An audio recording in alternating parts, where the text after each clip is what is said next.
ஓமலூர் அருகே ரவுடிகள் பெட்ரோல் குண்டு வீசி தாக்குதல் நடத்திய வழக்கில் தலைமறைவாக இருந்த முக்கிய குற்றவாளியை போலீசார் கைது செய்தனர். சேலம் மாவட்டம் ஓமலூர் அருகே உள்ள காமலாபுரத்தை சேர்ந்தவர் பன்னீர்செல்வம்.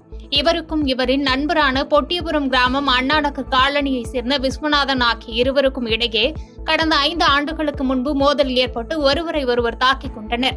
இந்த நிலையில் பன்னீர்செல்வத்தின் வீட்டின் மீது விஸ்வநாதன் உள்ளிட்ட 5 பேர் பெட்ரோல் குண்டை வீசி தாக்கியுள்ளனர். அதேபோன்று பொட்டியபுரம் அண்ணாநகர் காலனியில் உள்ள விஸ்வநாதன் வீடு மீதும் 4 பேர் கொண்ட கும்பல் பெட்ரோல் குண்டை வீசி தாக்குதல் நடத்தியது. தொடர்ந்து இரு வீட்டாரின் புகாரின் பேரில் இரு தரப்பு மீதும் வழக்கு பதிவு செய்து குற்றவாளிகளை தேடி வந்த போலீசார் பன்னீர்செல்வம் வீட்டு மீது பெட்ரோல் குண்டு வீசிய அண்ணாநகர் காலனியை சேர்ந்த விஸ்வநாதன், கருப்பூரை சேர்ந்த அஜித் மற்றும் பாலாஜி, மேட்டூரை சேர்ந்த பெரோஸ், திருப்பூரை சேர்ந்த ரமேஷ் ஆகிய 5 பேரையும், விஸ்வநாதன் வீட்டின் மீது பெட்ரோல் குண்டு வீசிய பன்னீர்செல்வம், ராஜா ஆகிய 7 பேரை கைது செய்து ஓமலூர் நீதிமன்றத்தில் ஆஜர்படுத்தி சேலம் மத்திய சிறையில் அடைத்தனர். மேலும் கருப்பூர் குள்ளகவுண்டூரை சேர்ந்த முக்கிய குற்றவாளியான சாரதியை கைது செய்து சிறையில் அடைத்தனர். மேலும் தலைமறைவாக உள்ள 2 பேரை தொடர்ந்து தேடி வருகின்றனர்.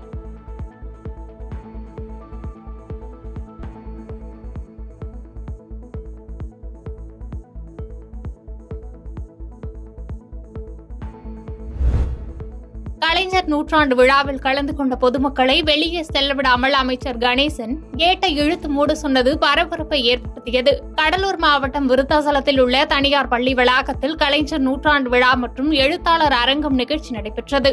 இந்த நிகழ்ச்சியில் அமைச்சர்கள் கணேசன், சக்கரபாணி மற்றும் விருத்தாசலம் மற்றும் அதன் சுற்றுவட்டார பகுதியிலிருந்து பொதுமக்கள் கலந்து கொண்டனர். இந்நிலையில் திமுக அமைச்சர் கணேசன் பேச தொடங்கியவுடன் கூட்டத்திற்கு வந்த ஆண்கள், பெண்கள் என அனைவரும் கூட்டத்தை விட்டு கலைந்து வெளியே செல்ல முற்பட்டனர். இதனை பார்த்த திமுக அமைச்சர் கணேசன், இன்னும் சற்று நேரத்தில் கூட்டம் முடிந்துவிடும் எனவும் பொதுமக்கள் வெளியே செல்லாதவாறு பள்ளி வளாக கேட்டை இழுத்து மூட கூறியதுடன் திமுக நிர்வாகிகள் கேட்டிற்கு பூட்டு போட்டனர். மேலும் அமைச்சர் கணேசன் மேடையிலிருந்து கீழே இறங்கி கூட்டத்திலிருந்து கலைந்து செல்ல முயன்ற மக்களை திரும்பவும் உள்ளே செல்லுமாறு வற்புறுத்தியதால் செய்வதறியாமல் கூட்டத்திற்கு வந்த அனைத்து தரப்பினரும் திகைத்து நின்றனர். ஒரு கட்டத்தில் கூட்டத்தை விட்டு அதிக அளவில் பலரும் வெளியேறி பள்ளி வளாகத்தின் முன்பு அமைக்கப்பட்டிருந்த கேட்டின் முன்பு வந்து நின்றதால் திமுகவினர் பூட்டப்பட்ட கேட்டினை திறந்துவிட்டனர். வேடச்சந்தூர் அருகே அறிவாளை காட்டி மிரட்டி வழிப்பறை செய்த 3 பேரை போலீசார் கைது செய்தனர். திண்டுக்கல் சீலப்பாடி அருகே உள்ள குழந்தைப்பட்டி பகுதியைச் சேர்ந்தவர் பாலமுருகன். கூலி தொழிலாளியான இவர் நேற்று மாலை பாரிப்பட்டியிலிருந்து காப்புளியப்பட்டி செல்லும் சாலையில் இருசக்கர வாகனத்தில் சென்று கொண்டிருந்தார். அப்போது 3 பேர் அடங்கிய கும்பல் ஒன்று வழிமறைத்து அவர்கள் மறைத்து வைத்திருந்த அறிவாளை காட்டி மிரட்டி பாலசுப்ரமணியம் சட்டை பாக்கெட்டில் வைத்திருந்த பணம் ரூபாய் 200 பறித்துக் கொண்டு அவரது இருசக்கர வாகனத்தையும் எடுத்துக்கொண்டு அங்கிருந்து தப்பி சென்றனர். இதுகுறித்து பாலமுருகன் வழிப்பறி செய்தவர்களின் அங்கு அடையாளங்களுடன் வடமதுரை போலீஸ் நிலையத்தில் புகார் செய்தார். அதன் பேரில் போலீசார் வழக்கு பதிவு செய்து விசாரணை நடத்தியதில் பாலமுருகனிடமிருந்து பணம் மற்றும் இருசக்கர வாகனத்தை திருடி சென்றது வன்னியபாறைப்பட்டியை சேர்ந்த சொக்கன், மஞ்சம்பட்டியை சேர்ந்த புரா பாஸ்கர் மற்றும் லட்சுமி நாயக்கன்பட்டியை சேர்ந்த கார்த்திகன் என்பதும் அவர்கள் 3 மீதும் ஏராளமான வழக்குகள் நிலுவையில் உள்ளதும் காவல்துறை விசாரணையில் தெரியவந்தது. அதனைத் தொடர்ந்து அதே பகுதியில் உள்ள ஒரு மதுபான கடை அருகே சுற்றித் திரிந்த சொக்கன், புரா பாஸ்கர், கார்த்திபன் ஆகிய 3 பேரையும் வடமதுரை போலீசார் கைது செய்து சிறையில் அடைத்தனர்.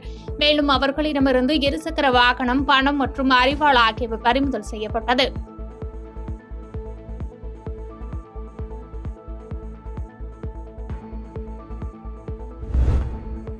சாத்தான்குளம் அருகே கூலி தொழிலாளி வீட்டில் ஏற்பட்ட தீ விபத்தில் வீட்டு உபயோகப் பொருட்கள் மற்றும் பீரோவில் இருந்த 50,000 பணம் தீயில் கருகிய சம்பவம் சோகத்தை ஏற்படுத்தியுள்ளது.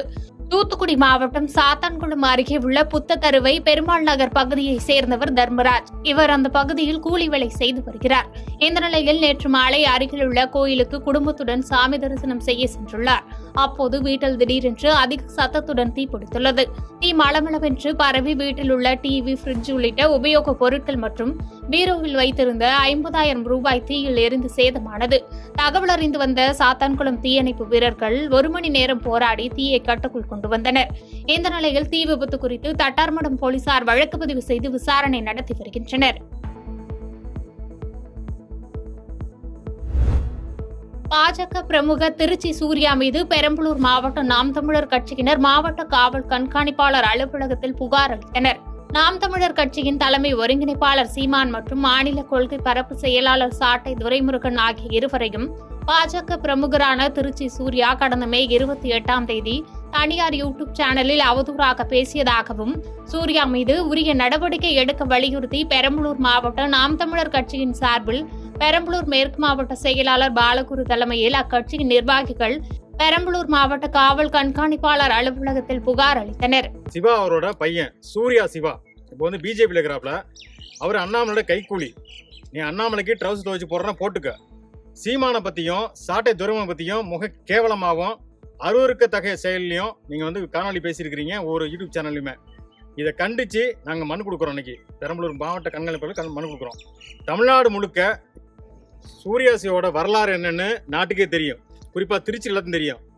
திருவிழா கூட்டத்தில் காணா போன நீ மாதிரி சமயபுரம் திருவிழாவில் பிறந்த மாதிரி ஒரு ஆள் இருந்துக்கிட்டு நீ நாம் தமிழர் சீமானை வந்து தரக்குறைவாக விமர்சனம் பண்ணுறனா உனக்கு என்ன ரைட்ஸ் யார் கொடுத்தது? நீ யார் முதல்ல? உன் வரலாறு என்ன? ஒரு கட்சியில் உருப்படியாக இருக்க முடிஞ்சுதா?